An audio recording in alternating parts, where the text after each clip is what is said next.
Hello friends, आज की इस वीडियो में हम बात करने वाले आईपीएस फिरोज़ आलम की मार्कशीट यूपीएससी कॉपी के बारे में। दोस्तों ये है उनके जनरल स्टडीज़ की मॉक टेस्ट की कॉपी। दोस्तों हम देख लेते हैं आज फिरोज़ आलम ने किस मीडियम में लिखा है। उन्होंने हिंदी मीडियम में एग्ज़ाम अपना लिखा था। दोस्तों 2019 में उन्होंने एग्ज़ाम अपना लिखा था। अब नेक्स्ट हम देख लेते हैं उनकी आंसर राइटिंग के बारे में और उनका कंटेंट किस प्रकार से था। अब सबसे पहले हम क्वेश्चन की बात कर लेते हैं। नैतिक दुविधा क्या है और प्रशासनिक क्षेत्र में पाई जाने वाली कुछ नैतिक दुविधाओं को बताया तथा इन दुविधाओं को समाधान का मार्ग भी सुझाया। दोस्तों सबसे पहले अगर किसी भी क्वेश्चन के नज़र डाली जाए तो सबसे पहला उसका होता है इंट्रोडक्शन। किसी भी क्वेश्चन का मतलब जो भी नैतिक मेन फ्रंट होता है किसी भी क्वेश्चन का वो होता है इंट्रोडक्शन। इंट्रोडक्शन को किस प्रकार से प्रदर्शित करना है वो आप इनकी कॉपी से देख सकते हैं। सबसे पहले क्या पूछा गया है क्वेश्चन में, यह हमें गौर करना है। नैतिक दुविधा क्या है, सबसे पहले इन्होंने नैतिक दुविधा क्या है इसके बारे में उन्होंने डिस्कस किया है। और जैसा कि नैतिक दुविधा की इन्होंने डेफिनेशन इस प्रकार दी है, जब व्यक्ति को दो या दो से अधिक नैतिक विकल्पों से किसी एक का चयन करना हो तब उसे नैतिक विकल्पों को छूटने के कारण नैतिक दुविधा उत्पन्न होती है। ये उन्होंने उनका उसी के साथ में उन्होंने उदाहरण दिया है। दोस्तों आप देख सकते हैं और इसके बारे में उन्होंने प्रशासनिक क्षेत्र में नैतिक दुविधा के क्या प्रयोग है और क्या फ़ायदे हैं इसके बारे में उन्होंने बताया है और 5-6 पॉइंटों में इन्होंने इसे लिखा है और इनके समाधान क्या है नैतिक दुविधा के बारे में। दोस्तों किसी भी क्वेश्चन की अगर आंसर देखा जाए तो सबसे पहले इंट्रोडक्शन और इसकी फिर मेन बॉडी होती है। किसी भी क्वेश्चन की मेन बॉडी को किस प्रकार से प्रदर्शित करना होता है आप इस कॉपी में देख सकते हैं। और अब नेक्स्ट है किसी भी क्वेश्चन का कंक्लूजन मतलब कि निष्कर्ष क्या होना चाहिए, आप वो इनकी कॉपी से अंदाज़ा लगा सकते हैं और कितने अच्छे प्रकार से इन्होंने प्रदर्शित किया है। अब नेक्स्ट क्वेश्चन देख लेते हैं, प्रशासनिक नीति शास्त्र क्या है, लोक प्रशासन में इसकी महत्वता को स्पष्ट कीजिए। अब सबसे पहले इन्होंने मेन क्वेश्चन का जो पॉइंट है वो है इंट्रोडक्शन, प्रशासनिक नीति शास्त्र के बारे में पूछा गया है इसमें। और नेक्स्ट है इसमें लोक प्रशासन में इसकी महत्वता को स्पष्ट करना है, मतलब कि खोलकर बताना है, स्पष्ट करना है। अब नेक्स्ट है प्रशासनिक नीति शास्त्र की इन्होंने डेफिनेशन दी है, उसी के बारे में उन्होंने फिर उदाहरण दे दिया है इसका। और नेक्स्ट है लोक प्रशासन में प्रशासनिक नीति शास्त्र का क्या महत्व है इसके बारे में बता दिया है। कुछ क्वेश्चन के अकॉर्डिंग ही आंसर अगर हम देंगे तो नेगेटिव मार्किंग के चांस बहुत कम रहते हैं। अब नेक्स्ट है निम्नलिखित प्रशासनिक मूल्य बने रहते हैं, इन्होंने इसी के आधार पर एक डायग्राम भी प्रदर्शित कर दिया है। अब नेक्स्ट है पॉइंट वाइज इन्होंने क्वेश्चन को लिखा है, मतलब कि क्वेश्चन के आंसर को लिखा है। अब नेक्स्ट है इसका कंक्लूजन, मतलब प्रशासन में नीति शास्त्र से हम क्या प्राप्त कर सकते हैं और इसका क्या प्रभाव हो सकता है इसके बारे में इन्होंने कंक्लूजन में दे दिया है। अब नेक्स्ट है क्वेश्चन नंबर 2, समर्गवादी विचारधारा के रूप में एकात्म मानववाद की नैतिक महत्वता बताइए। समर्गवादी विचारधारा क्या है इसके बारे में इन्होंने सबसे पहले इसी पॉइंट को इन्होंने नोट किया है। समर्ग विचारधारा आप देख सकते हैं किस प्रकार से इन्होंने क्वेश्चन के अकॉर्डिंग ही आंसर को लिखा है। अब नेक्स्ट है इसमें सभी व्यक्तियों के हित में आपस में जुड़े और तथा सामूहिक प्रयासों के महत्व माध्यम से उन्हें बढ़ाया जा सकता है, मतलब कि डेफिनेशन के बाद में इन्होंने फिर इसमें लिखा है समग्र विचारधारा में रूप में एकात्मक मानववाद की महत्वता इन्होंने बताई है। पॉइंट वाइज अगर आप लिखोगे तो क्वेश्चन के अकॉर्डिंग अगर पॉइंट वाइज आंसर लिखा है तो ज़्यादा चांस रहते हैं अच्छे नंबर आने के, और नेगेटिव मार्किंग बहुत कम होती है।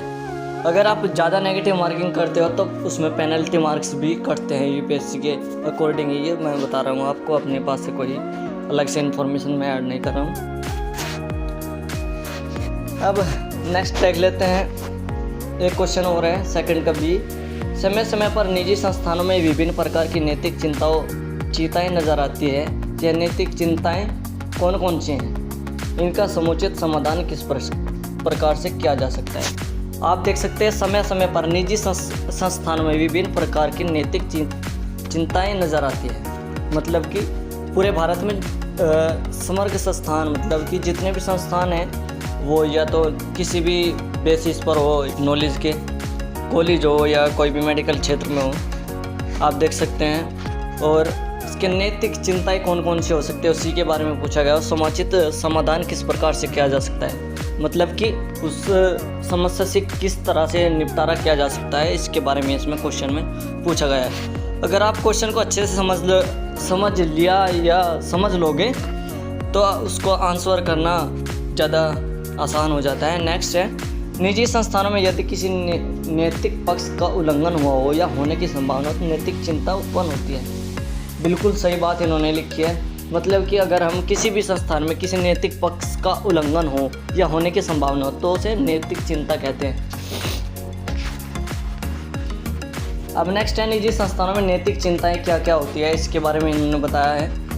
और अब नेक्स्ट है, सुविधाएं और नैतिक चिंताओं का समाधान क्या है, इसी के बारे में उन्होंने कंक्लूजन जो क्वेश्चन का है मेन पार्ट मेन बॉडी के बाद में लिखा गया है, आप देख सकते हैं। और भारत में इस समस्या का समाधान किस प्रकार से किया जा सकता है।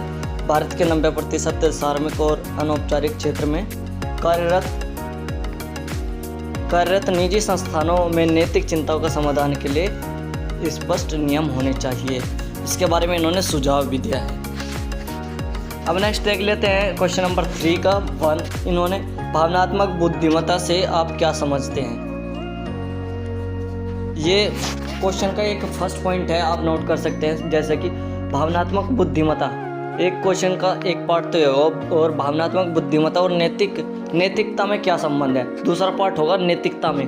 भावनात्मक बुद्धिमत्ता और नैतिकता में क्या संबंध है, दूसरा पार्ट हो गया। अब इसकी आलोचना और सीमाओं का विश्लेषण, ये तीसरा पार्ट हो गया। अब नेक्स्ट इसमें इन्होंने भावनात्मक बुद्धिमत्ता से आप क्या समझते हैं, इसके बारे में इन्होंने डेफिनेशन दिया है और उसी के बारे में इन्होंने डायग्राम भी दिया है। अब नेक्स्ट है, भावनात्मक बुद्धिमत्ता और नैतिकता में क्या संबंध है, इसी के बारे में इन्होंने पॉइंट टू पॉइंट वाइज लिखा है। अब नेक्स्ट है, आलोचना और सीमाएँ क्या है इसकी, मतलब कि क्वेश्चन का कंक्लूजन जो निष्कर्ष है वो इसी के बारे में इन्होंने दे दिया है। काफ़ी अच्छे प्रकार से लिखा है फिरोज आलम ने, जो कि हिंदी माध्यम से थे। और अब नेक्स्ट क्वेश्चन है इसका ही थर्ड का भी, प्लूटो के सद्गुण संबंधी विचारों को बताते हुए वर्तमान जीवन में इसकी उपयोगिता को 100 उदाहरण स्पष्ट कीजिए। 100 उदाहरण का मतलब है उदाहरण के साथ में स्पष्ट करना है। यूपीएससी ज़्यादातर कुछ ऐसे पॉइंट ऐसे देते हैं, स्पष्ट करना, 100 उदाहरण, कुछ ऐसे बिंदु ऐसे होते हैं जो हम समझ नहीं पाते। अब इस प्रकार के बिंदुओं पर हमें फोकस करना बहुत ज़रूरी होता है। जैसे कि टॉपर आप देख सकते हैं फिरोज आलम ने किस प्रकार से निष्कर्ष पर और स्पष्ट पर टिप्पणी किस प्रकार से दी है, आप देख सकते हैं। सबसे पहले प्लूटो ने सद्गुण संबंधी विचारों को वर्तमान जीवन में उपयोगिता के 100 उदाहरण स्पष्ट कीजिए। उनका विचार के बारे में उन्होंने बताया साहस, न्याय, सद्गुण, ये संयम, इन्होंने एक डायग्राम बनाकर इसमें दिखा दिया है, आप देख सकते हैं। अब वर्तमान जीवन में सद्गुण की उपयोगिता क्या है, मतलब कि जो अच्छे गुण हैं उनकी उपयोगिता क्या हो सकती है, और इसी के बारे में उन्होंने लिखा है। अब नेक्स्ट है, देख सकते हैं वर्तमान में प्लूटो के सद्गुण को बढ़ावा देकर संविधान के मूल्यों को प्राप्त किया जा सकता है, ये निष्कर्ष है क्वेश्चन का। इस बात से आप अंदाजा लगा सकते हैं कितने अच्छे प्रकार से उन्होंने प्रदर्शित किया अपने आंसर को। अगर क्वेश्चन के अकॉर्डिंग ही आंसर दिया जाए पॉइंट टू पॉइंट वाइज तो नंबर कटने के चांस बहुत कम रहते हैं, नेगेटिव मार्किंग के चांस बहुत कम रहते हैं, पेनल्टी मार्क्स उसमें नहीं कटेंगे बिल्कुल भी। दोस्तों आज की इस वीडियो में बस इतना ही। आज हमने देखा है फिरोज आलम जो कि कांस्टेबल से IPS बने हैं, काफ़ी संघर्ष भरा उनका जीवन रहा है।